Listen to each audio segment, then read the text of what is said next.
Good morning, everyone, and a very, very warm welcome to our symposium today. My name is Patricia Hunt, and I'm the chair of the symposium and chair of the Ukrainian and European Psychotherapy Alliance, and I'm the former president of the European Association for Psychotherapy. This is the fourth held jointly by the Ukrainian Umbrella Association for Psychotherapy and the European Association for Psychotherapy. And the symposium is the inspiration of the Ukrainian and European Psychotherapy Alliance, which is composed of senior members of the Ukrainian Psychotherapy Association and the European Psychotherapy Association. We're thrilled that 1,200 people have registered for today's symposium, and people are joining us from Ukraine, from all the way across Europe, from the United States, and from Australia. Welcome to you all.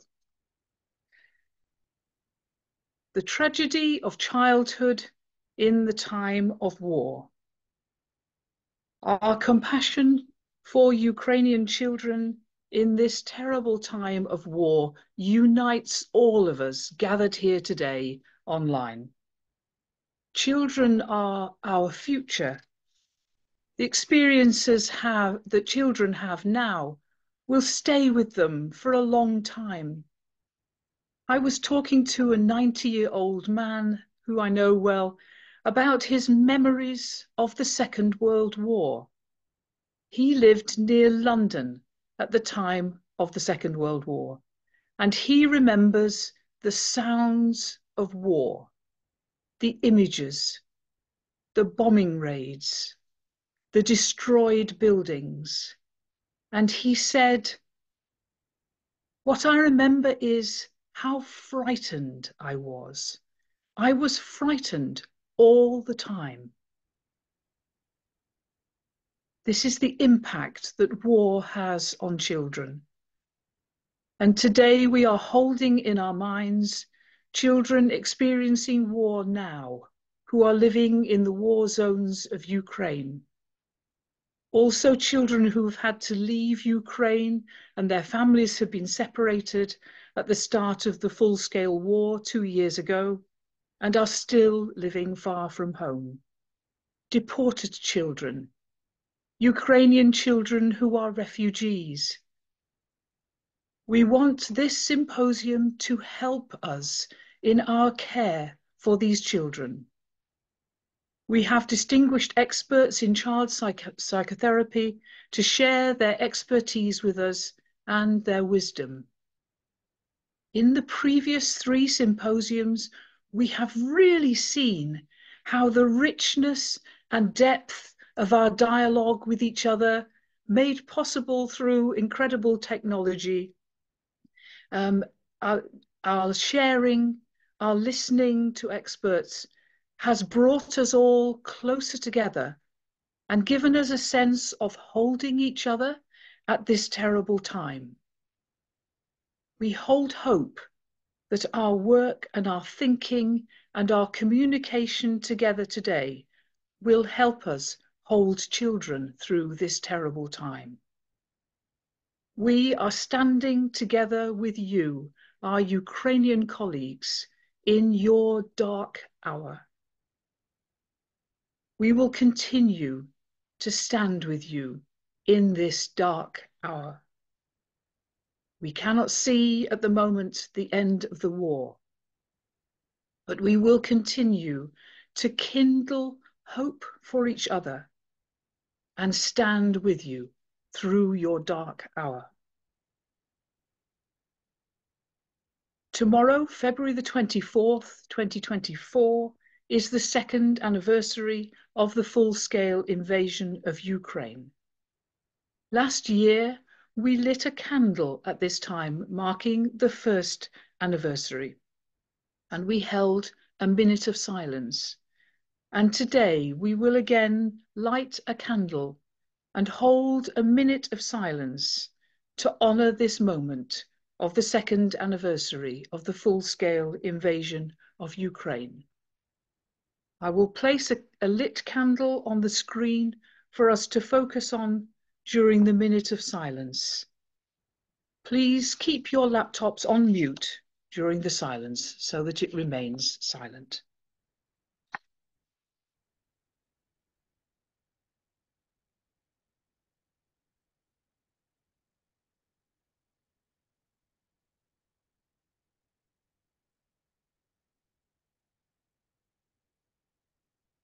We hold a minute of silence in memory of all those who have been killed or injured in the war in Ukraine. A minute of silence in memory of all the children who have been killed or injured in their mental, emotional, or physical health by the war. A minute of silence to remember all the children who are separated from their families by the war.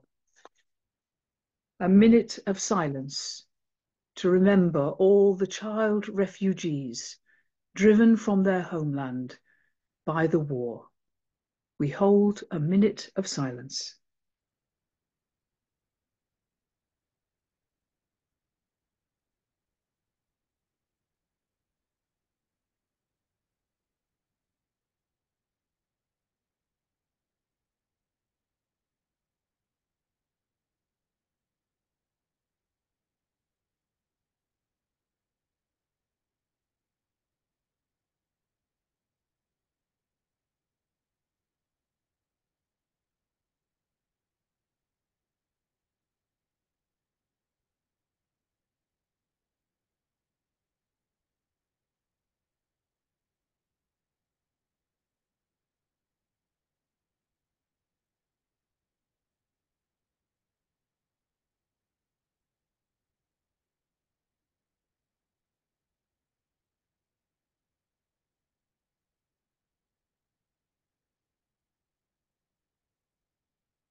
And to close the silence, some words from Zelensky. Every person matters. Every child matters.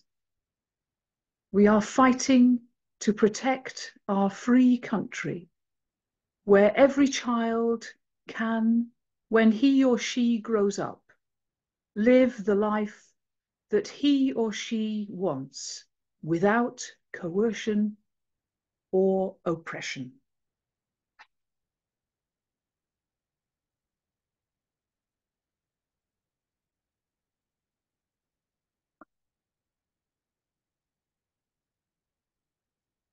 Thank you for sharing in this moment of silence. And now I would like to share with you some words from our patron for today's symposium. We are greatly honoured to have as our patron Senator Pavel Fischer of the Czech Republic, and he's the chair of the Committee on Foreign Affairs, Defence and Security, and he's a passionate supporter of Ukraine. Here are his words to us. Dear friends, I am honoured to be the patron for this symposium and to be able to support your online event on the tragedy of childhood in the time of war, organised by the Ukrainian Umbrella Association and European Association for Psychotherapy. Be assured that the situation of the children who were taken away from their families during the Russian occupation of Ukraine deeply revolts us. We cannot forget the children who are not allowed to use their native language. We cannot forget the children whose names have been forcibly changed in order for the regime to cover up the traces of their crimes. We cannot forget the children who were taken from their homes and stolen from their loved ones. Last October, I tabled a resolution in the Senate in the Czech Republic on the forced Russification of children in Ukraine. The resolution was adopted. In it, we condemn the criminal actions of the Russian Federation. This country is committing war crimes despite the fact that as a permanent member of the Security Council, it should be upholding the principles enshrined in the UN Charter in an exemplary way. The UN Charter, as we know, grew out of the horrors of the Second World War, when everyone knew that war crimes must never be repeated. Many of the laws in the UN Charter state that anyone who does not act on them could become an accomplice to horrific crimes. And the same rule applies in the case of international law. I therefore consider it is our duty not to remain silent at this time. We must not forget the children of war. But war inflicts such deep wounds on children and adults that we must not underestimate the necessary care for all those in need. They cannot do without adequate care. It is literally a titanic task. I therefore want to assure you that you have our full support. I am truly sorry that I cannot be with you today, but I will be in Ukraine at the very moment you are about to start your symposium. I consider it my duty to be with those who bear responsibility in your country in these days. And I express, along with other members of Parliament, my solidarity with Ukraine under attack. I wish your symposium success, and I look forward to meeting you in person at some point.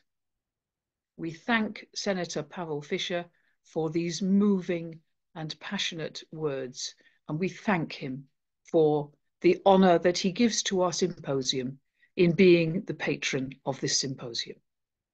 And now I would like to invite my dear colleague, Alexander Mironenko, member of the Ukrainian Umbrella Association for Psychotherapy, to give his opening words. Alexander. Доброго ранку, шановні колеги. Hello, dear colleagues, colleagues from all over the world. Hello, Ukrainian psychotherapists, wherever you are. Hello and welcome, everyone. And it's great that we step by step have reached to this topic of tragedy of childhood in war times. And today, I think that there will be pretty emotional discussion and work ahead. And I'm really glad to welcome all of you well-respected speakers in the field.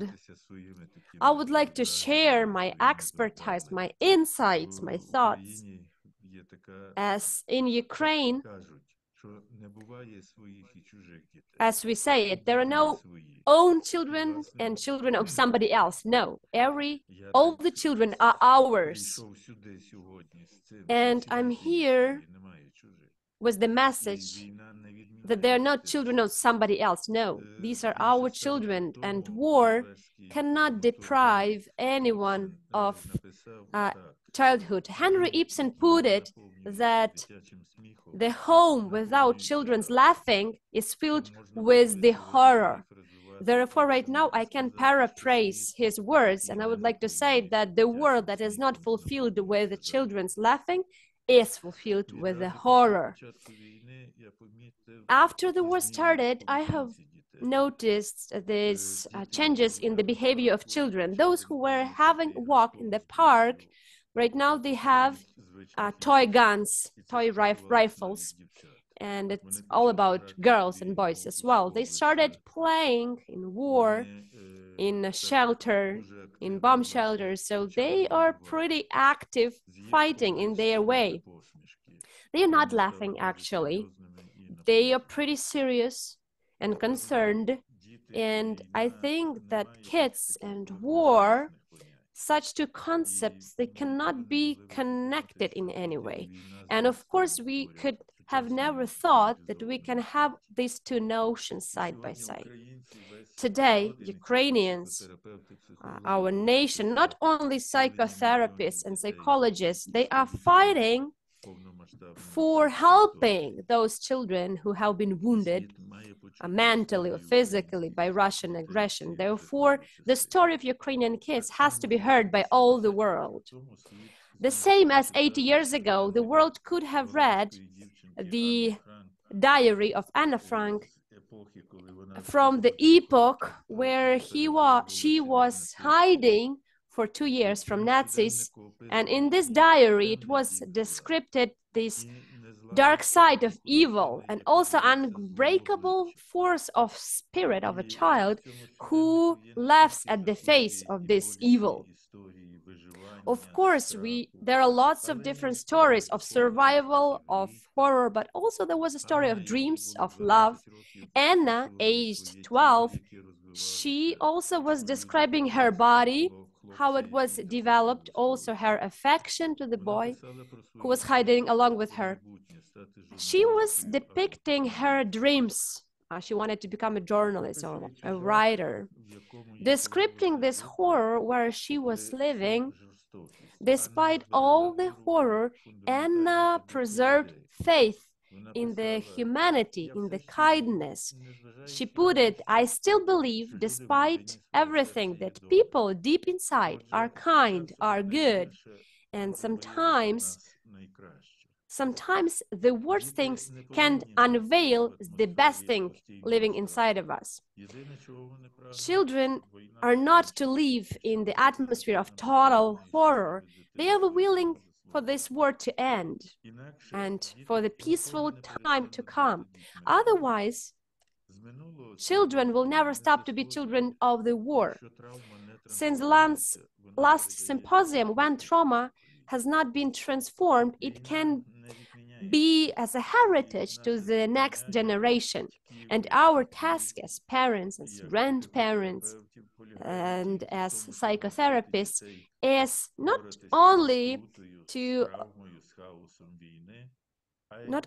teach how to cope with this chaos of war, but again, not to transcend these horrors to the further generation. They have to have time for playing, for joy, and also to be free people. Therefore, our primary task is to be alongside them emotionally and physically, and so then the world will be fulfilled with the laughing and not of the horror. Thank you, dear Alexander, for those inspiring words to us this morning and for your observations about children in Ukraine in this time of war. Thank you so much.